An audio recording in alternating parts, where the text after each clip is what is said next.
Sometimes it's not the main quest that hooks you. It's the unexpected journeys you find along the way, the hidden stories, the personal tales, and those tiny, out-of-nowhere moments with side characters often end up being the most memorable parts. In this video, I'll showcase some games that feature some of the best side quests or missions we've ever played. By the way, I frequently upload new videos, so if you want to see more in the future, please consider subscribing to my channel. Now, let's start this list right away.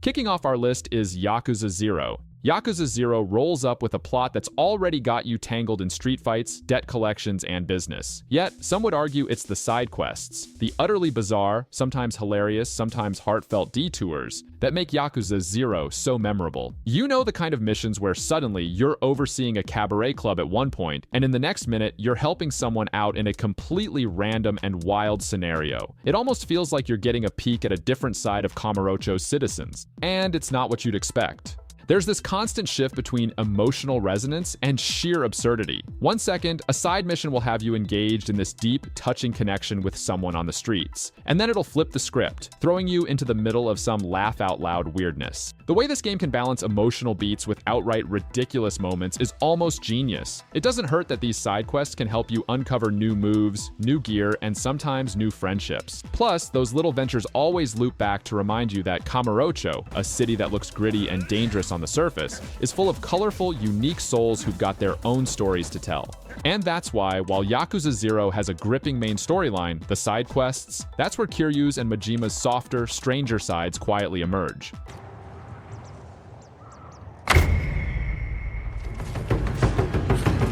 Wait, I don't want to die. I surrender. I'm sorry. Next up is Ghost of Tsushima. Now, in Ghost of Tsushima, it's not just about slashing through hordes of Mongols in an incredibly cinematic way. It's the moments spent exploring Tsushima's sprawling countryside, engaging with locals, and unraveling these deeply personal, almost poetic stories. You're out there restoring honor and freeing your homeland, but then you'll stumble upon a quiet outpost or a gloomy grove where some villager or monk calls for help, and suddenly, you feel like you're part of something less grand yet just as meaningful. These paths outside the main storyline really paint a full image of what Tsushima's going through. Whether it's aiding a farmer or following a myth to learn a powerful technique, there's something deeply human about many of these encounters. Some are straight-up emotional gut punches, with themes of loss and duty tied deeply into them. They make a point that there's way more at stake here than just the Mongol invasion. There's a whole island full of stories, traditions, and ordinary people just trying to survive. The visuals surrounding these stories heighten everything. Your actions unfold across windswept fields, serene temples, dim forests, and it all feels like a living painting, complementing every narrative moment. You'll find yourself not just playing for rewards or experience, but because each of these interactions extends the world, adds weight, and gives Tsushima its soul. Acrisius, the king of Argos, was not a good man. He had one child, a daughter, Danae. Bitter that he had no son, he went to the Oracle of Delphi and heard a prophecy that chilled him. Coming up next is Assassin's Creed Odyssey. If any game was ever overflowing with things to do outside of the main narrative, I really enjoyed the experience in Assassin's Creed Odyssey. Set in ancient Greece, it takes you through landscapes steeped in myth and history. The central story is all about epic familial drama and war, but the world around it is bursting with opportunities to dive into local customs and problems, and it's huge. You might think you're just going for a quick detour, but suddenly you're rowing across the Aegean to settle a dispute between philosophers or unraveling connections between shady political powers in a distant city-state. The cool thing is, it doesn't just feel like extra fluff. Every choice you make along these journeys weaves into the broader tapestry of Cassandra's or Alexios' story, especially since the game really lets you drive your own moral compass. You'll walk into towns with local leaders trying to manipulate outcomes for their own benefit, and you get to shape how those situations play out, whether through diplomacy or a more, let's say, aggressive approach. There's an ethical system at work, and the ripple effects can be seen miles down the road. Plus, there's that sense of discovery. Exploring every corner of Greece feels like stepping into some forgotten myth. Only you're the main character now.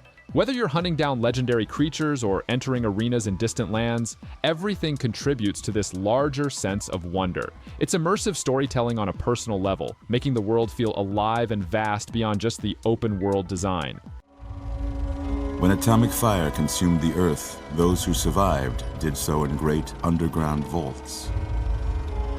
When they opened, their inhabitants set out across the ruins of the old world to build new societies. Up next, we have Fallout New Vegas. Now, Fallout New Vegas, this game is wild when it comes to taking the road less traveled. You might be wandering the Mojave Desert after chasing down your would-be killer, but you'll quickly realize that the most interesting stories aren't always tied to your murder mystery hunt. Fallout New Vegas is all about those moments when you step into a dusty, forgotten town or encounter some wandering faction, only to get drawn into their tangled mess of morality, survival, and power plays. These paths are where the game's writing truly stands out. They'll make you question allegiances, push your perception of the world, and sometimes leave you wondering if you actually made the right call. You'll be helping groups like the NCR or the Legion, sure, but suddenly you'll find some independent settlement that's caught between these warring factions, and their survival hangs on your choices. What's cool about this game is that even the smaller, seemingly random encounters shape the overarching world around you. Every decision you make impacts factions and people in long-term ways, sometimes without you even noticing until later on. The combination of its wasteland setting and gritty gray area themes makes these moments hit harder. Sometimes you'll walk away from something feeling like you did the right thing, and then you start to wonder if you actually just helped the wrong person. That moral ambiguity is built so seamlessly into every aspect of the game. In Fallout New Vegas, it's never about the rewards. It's about how every choice you make shapes how the Mojave moves forward, long after you're gone.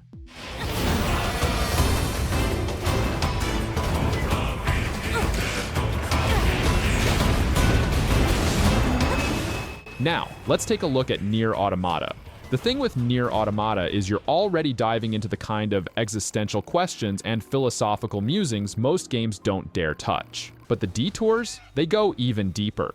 You're this android soldier, hacking your way through a crumbling world where humans are long gone, and machines have evolved. Then you start encountering beings who have all these feelings they shouldn't have, and suddenly you're drawn into intimate moments where their struggles seem just as significant as the larger conflict. These stories off the main path have this emotional layering that mixes absurdity and profound meaning. You might start helping a wandering robot or exploring the life of a small village of pacifist machines, and before you know it, you're knee-deep in trauma and wondering how much autonomy or emotion artificial life really has. Even the smallest encounters will leave you pondering the game's core themes of existence and identity. Each narrative twist adds these heart-wrenching little flourishes, often challenging your expectations. Nothing's ever what it seems on the surface. NieR Automata constantly makes you feel like you're digging beneath layers you didn't know were there.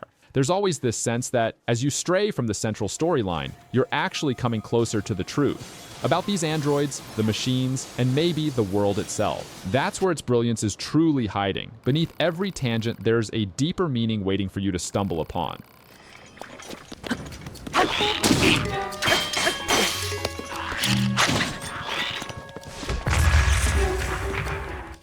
Another game you'll want to keep an eye on is The Legend of Zelda Breath of the Wild. There's something about Breath of the Wild that kind of creeps up on you. You're wandering across this vast, open world as Link, right? Maybe you're aiming to chase down one of the main Divine Beast quests, totally ready to tip the balance in the fight against Calamity Ganon. But then, something else happens. You spot a Korok seed challenge up on a cliff, or you see a suspicious group of rocks in the distance, and suddenly you're scaling a mountain or gliding towards an uncharted area, completely forgetting where you were even headed.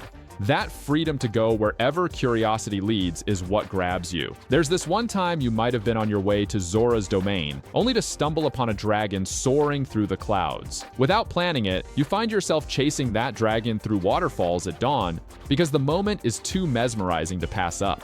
Or you might have headed for a shrine, but then that shrine turns into a puzzle where the earth itself feels alive, responding to every movement you make with magnesis. Every adventure might start the same way, but you'll end up lost in Hyrule's secrets, meeting wandering NPCs who share their own tales, gathering resources for another meal during a thunderstorm, or fighting off a surprise Linnell attack that leaves your palms sweaty. There's a flow that feels like your story is uniquely yours, even though you're all sharing this world with other players. It feels infinite. You aren't just completing objectives, you're finding small pockets of wonder that build the legend of your Link.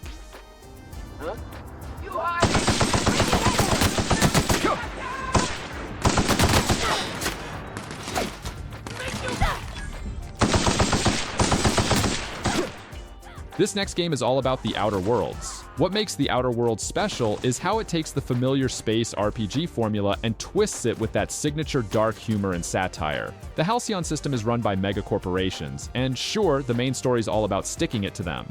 But the real fun lies in what you experience when you wander off the main trail. You could be walking into a dingy town controlled by a company that monetizes everything, even people's funerals, and suddenly find yourself entangled in disputes over workers' rights, or maybe you'll have a conversation with a religious zealot group out in the wilds who have unique beliefs. And that's when you realize it. No choice here is simple. What's so brilliant is that these moments force you into making tricky decisions steeped in moral ambiguity. In one colony, you'll be helping one faction rise up, only to find out they have their own dirty laundry. Everything you do affects the world, right down to how small, forgotten backwater planets view you. You might think you're just playing peacekeeper or negotiator, but the ripple effect of your actions is kind of crazy. Some encounters also bring in satire on politics and corporate greed so seamlessly. You'd be helping some colony at first and then realize the situation is so much more layered. The Outer Worlds weaves its themes into these seemingly smaller events, so while the main storyline carries you forward, these other moments let you soak in just how messed up the world really is, but in a hilarious, tongue-in-cheek way. One of your hands told me you're holding a human captive. You've heard correctly. I have my own plans for him, but I need a bit of help. If you're looking for something a bit more unique, try Kingdom Come Deliverance. Kingdom Come Deliverance feels totally different from most RPGs, largely because you're dropped into a world with no magic or myth. It's gritty, it's real, and it's all about survival in the historical chaos of 15th century Bohemia. While you're off seeking revenge and trying to find your place in the middle of a war, the truly interesting moments come from the day-to-day lives of the people around you. They're not glamorous or full of dragons and epic loot, but that's what makes them hit different. You're helping a blacksmith defend his property, aiding a priest with his less than pious habits, or getting mixed up in the politics of small villages torn apart by the invading forces. What stands out in these side paths is how they lean into realism and consequence. You're not just following a formula, your actions are grounded in this medieval world where people might not take kindly to being lied to, where befriending the wrong person at the wrong time can lead to you getting bad rep. And honestly, even something as mundane as learning to read becomes this big event because it affects your abilities and how people perceive you. It feels genuinely immersive because the world reacts dynamically to what you do. Another thing, the game doesn't hold your hand. You'll be deciding how to navigate complex situations and sometimes end up in fights you can't win, or missing out on help because you weren't persuasive enough. The details in these conflicts are what make Kingdom Come unique. There's always history behind the smallest feud, and your choices often feel like they're sowing seeds long after you finish helping those people. Spider-Man, hi! I know you're busy, but could I get a selfie with you? Yeah, sure thing. Oh my god, thank you! Pose right there. Next up, I've got to mention Marvel's Spider-Man Miles Morales. Sometimes you think a game about being a superhero would be all about the big villains and dramatic showdowns. Miles Morales gets that, sure. It's still about swinging through the streets of New York with style after all, but it really excels at showing that the small moments matter too. You're stepping into Miles' shoes, and as you weave through Harlem's bustling streets, you'll find that not everything you do is about fighting bad guys. It's also about caring for the community, helping them with their day-to-day lives. And those moments hit hard because you realize pretty early on, you're not just Spider-Man, you're the neighborhood Spider-Man. This is where the game flexes its emotional chops. While some of these errands might start small, they end up fleshing out relationships with the people Miles is trying to protect. Whether it's helping local shop owners, dealing with a tech-related mishap, or confronting Harlem's gentrification, these interactions feel refreshingly human. They give you a break from the large, explosive action to engage with the people, who see you as more than just a web slinger, but as part of their home. And it's smooth too. Those missions blend seamlessly into the open-world flow of the game, so you're not just awkwardly bouncing between objectives. Plus, Miles' ability to navigate the city remains unmatched. Those Venom powers make friendly tasks feel just as slick as taking down villainous plots. It's the mix of heart, history, and helping out where the game really pulls you in. Being Spider-Man isn't just about punching the bad dudes, but also about making sure the people you protect see you, and by extension Miles, as one of their own. We're halfway through, and now it's time to highlight Pillars of Eternity 2 Deadfire. The world of this game is a rich tapestry of gods, politics, and secrets. Playing through the main plot is already enough to draw you in deep, but if you spend any time chasing side objectives, you'll realize just how layered this game really is. You're the Watcher, a ship captain with a crew at your side and navigating the open sea, which honestly, that in itself is one of the game's biggest draws, leads you to all sorts of fascinating and highly personal stories hidden across the archipelago.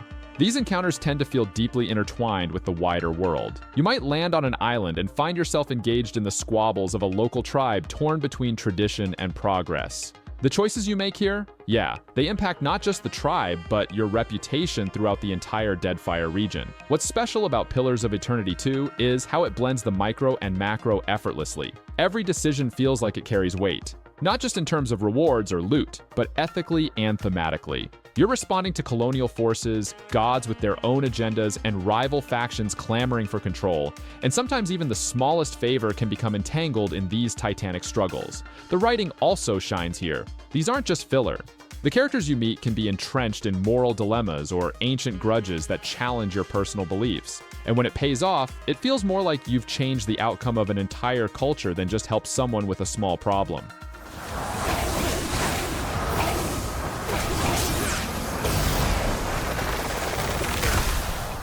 Coming in next is Ghostwire Tokyo. What sets Ghostwire Tokyo apart when it comes to the side content is its total immersion in the mystical folklore of Japan. You're navigating a Tokyo that's suddenly become devoid of most people, replaced instead by spirits, yokai, and supernatural forces. And while the main narrative drives you forward in your quest to uncover the mystery behind the city's disappearance, it's the encounters outside that bring the streets of Tokyo to life in a spooky, sometimes eerie way.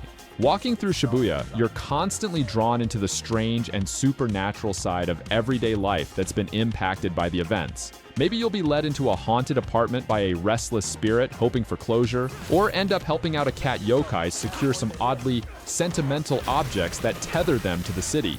The beauty here is how it blends modern and traditional Japanese folklore, giving you a window into stories you wouldn't normally see in a typical open-world game. As you're battling spirits and exploring otherwise familiar streets drenched in rain and glowing neon, you feel like you're peeling back the layers of Tokyo itself.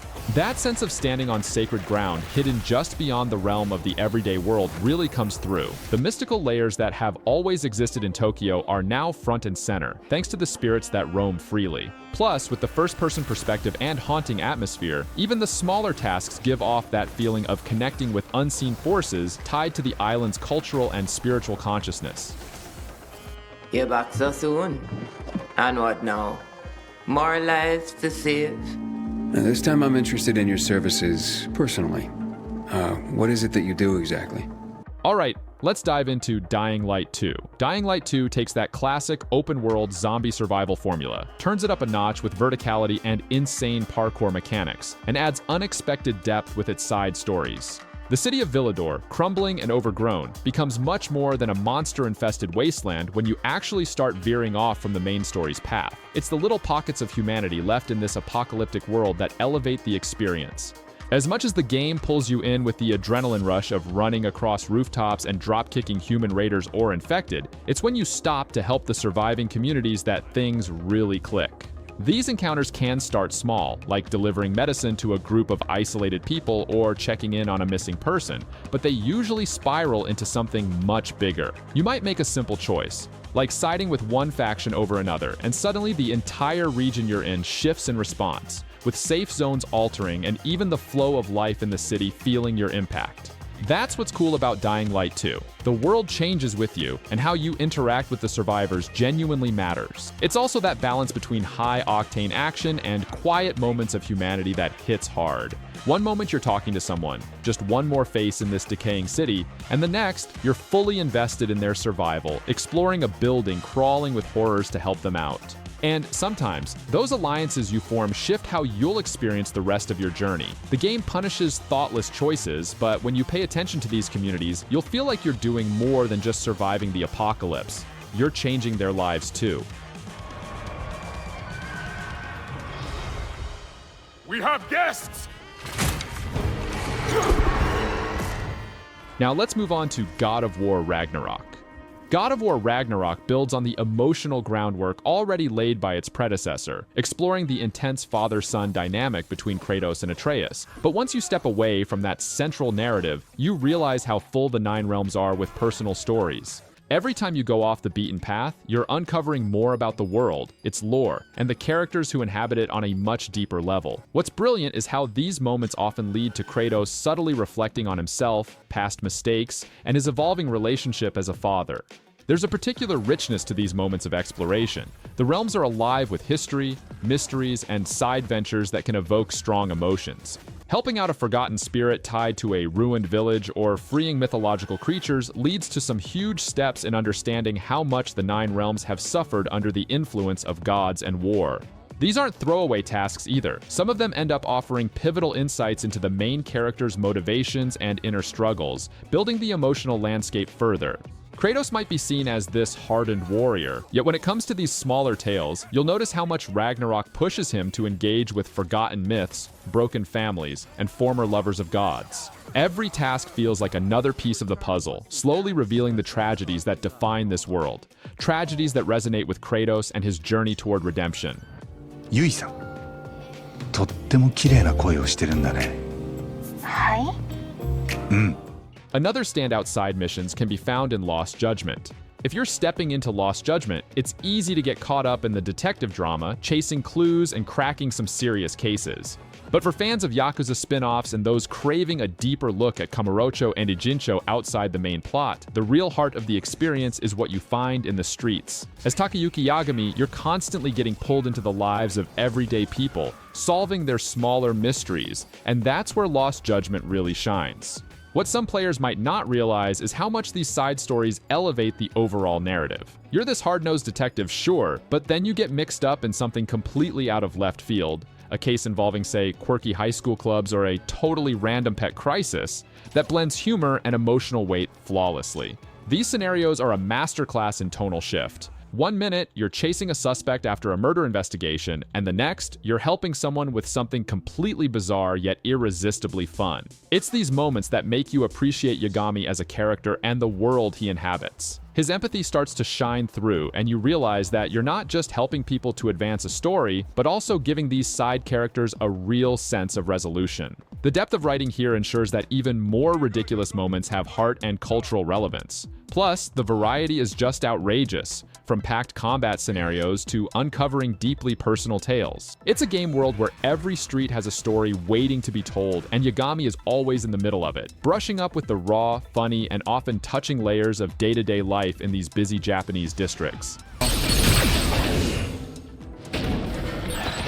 Finish this, Yuito!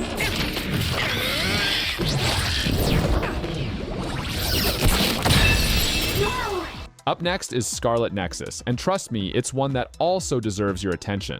Scarlet Nexus hits you from the start with its slick, psychic-fueled combat and dual protagonist storylines. But once you take a step back from the fast-paced battles and tangled main plot, the game's deeper lore and character development really start to unfold. This world, filled with psionic powers and mysterious others, already feels like a mind-bending mix of science fiction and dystopia, but it's the time spent building connections with your teammates and exploring their backgrounds that fleshes it all out.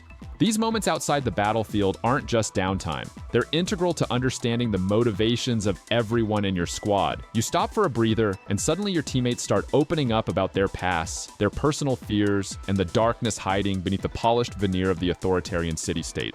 The Bond episodes, where these deeper conversations happen, resonate emotionally. They start simple but often spiral into heartfelt revelations that give each character new dimensions. And because your relationship strengthens as a result, it directly impacts your synergy in combat, making these interactions feel even more meaningful. What makes Scarlet Nexus stand out is how well it balances those intense action moments with these more sincere, introspective detours. You're not just fighting mind-bending enemies. You're getting a feel for the inner lives of your teammates and why the stakes are so personal for each of them. Whether it's a mysterious mentor figure or a brash but loyal friend, these quieter moments shape the dynamic of an already complicated world, making sure that you stay emotionally invested as the storyline unravels further. Another brilliant entry are the side missions in Mass Effect series. Now, Mass Effect is one of those series where the plot is epic, sure, but the side quests, that's where the universe really opens up.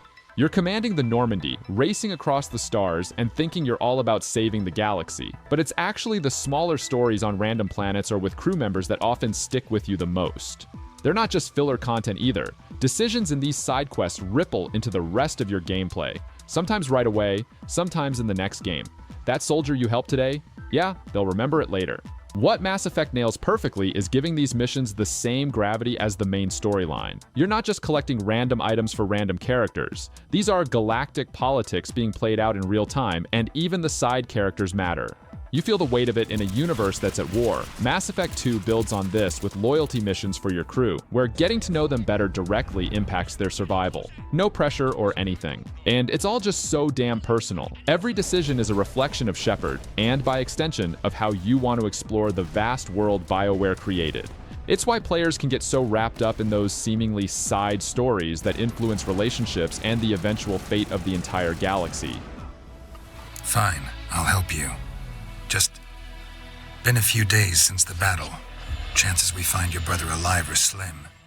Let's not skip over The Witcher 3 Wild Hunt, because the side quests in this game totally hit different. There's this thing where most RPGs treat side quests like filler content, but not here. Every single one feels like some kind of short, standalone story. Toss a coin to the writing team, because really, even the most random side quests can spiral into something you didn't expect. What's especially cool is that these quests frequently force you to make difficult choices, and those choices can feel like they have long-lasting consequences. In terms of rewarding exploration, this game's got you covered. And it's not just the big, flashy quests. Some of the smaller jobs Geralt picks up lead to surprisingly emotional moments that stick with you. The attention to detail, in characters, outcomes, and even how quests branch off unexpectedly, makes you all in on whatever side plot you're chasing down. It's like the team decided nothing is allowed to be mundane, so even that random contract Geralt agrees to carry out can loop back to him in ways you weren't expecting. While other games on this list excel in technical elements of quests, here it's the writing and decision-making that stand out. Choices feel like they belong in this world where every action has weight. You aren't handheld to a good conclusion either. Everyone's morally gray, rewards aren't always what you expect, and things don't have to end neatly. That's exactly why The Witcher 3 earns a spot for side quests. Why did you take the Dream Willow? Because we have wounded. Why else would we take it? Something terrible has happened to the tribe. Now, let's not skip over Horizon Zero Dawn, a game that takes the idea of side quests and weaves them deeply into its world and lore. In Horizon Zero Dawn, it's not just about Aloy. You're learning more about the destroyed, post-apocalyptic society she's wandering through. Each quest lets you encounter different tribes and technology remnants, offering a better understanding of the mystery surrounding the world. Quests drive home that exploration isn't just for gathering loot or XP, although there's plenty of that. It's for piecing together the broader picture of why this world ended up where it is. What this game does really well is its world building. Each side quest feels like you can peel back another layer of the world's past or its current inhabitants. Maybe it's a tribe you didn't know much about before, or learning more about those giant machines that roam the earth. There's always this sensation that the world's whispering its secrets to you, little by little. And then there's the combat, something Horizon nails. The variety of enemies and the different ways you can approach each hunt make the side quests feel dynamic. The reward isn't always a cutscene. It's that satisfaction of figuring out how to take down a particularly tough opponent or learning about new modifications to help Aloy adapt. Each quest is another excuse to dive deeper into the tactical combat, all while uncovering more of this beautifully catastrophic world. And now that a remastered version is coming to PC and PlayStation 5 this October 2024, these quests become cinematic experiences, not just missions.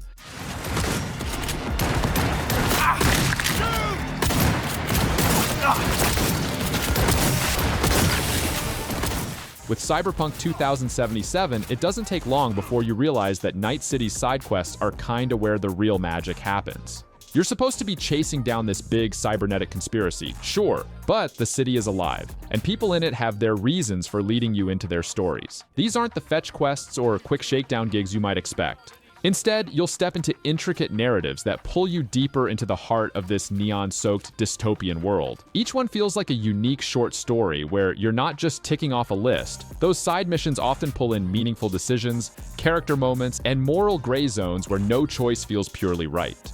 What's wild is how deeply personal some of these side quests can get. You're strolling around a massive, chaotic city, but then you get roped into these situations that hit hard emotionally. The writing, especially in some of those smaller stories, manages to effortlessly shift between bombastic action and surprisingly quiet, introspective moments. There's a special attention to detail, too, where choices can throw unexpected twists into future encounters. Even the smaller gigs sometimes flow back into the main quest in ways that catch you off guard. It's a level of narrative weaving that makes Night City feel lived in, like these characters and their side stories endured long before V appeared. By the time the quest's done, you've often learned something about the world's socio-political ecosystem, or maybe even something about V. But right now, I need better from you, Arthur. Okay, Micah. Whatever you say. I ain't the bad guy you think I am, Arthur. To wrap things up, here's Red Dead Redemption 2. So, remember when most Wild West games were all shootouts and bank heists? Red Dead Redemption 2 flips that script. It sprinkles soul into its side content, giving you quests that aren't just about fame or fortune, but often about people and their struggles against the harsh, unforgiving world they live in. Side quests here push immersion like few other games manage. Quests often see Arthur dealing with small, quiet stories, things with real weight. Maybe it's someone who just needs help, or a stranger with a tragic story. And yeah, some side quests lead to chaos. You're still in the Wild West after all, but it's a slower pace with little details that make everything feel alive. Outlaws, ranchers, and wanderers, all these folks blur the line between right and wrong. It's incredible how much depth is hidden out there in the wilderness. The game doesn't hold your hand through these interactions either. It might be about talking to someone in town, but then that side quest takes Arthur into a whole subplot disconnected from the main storyline, and not for big rewards most of the time. No, these side quests feel more personal, more grounded, adding to your understanding of Arthur and the people he meets. It's like the world reacts naturally, slowly pulling you into its web. If we're talking immersion, Red Dead 2 nails it. Quests feel like they belong in the world, like they could happen with or without you. With heart-pulling stories, quiet tragedies, and sometimes just plain old peace, side quests in this game are among the best because they remind you that there's more to this world than shootouts. And there you have it. If you enjoyed this video, make sure to give it a like and hit that subscribe button so you won't miss out on future content. Thank you so much for watching, and I hope to see you in the next one.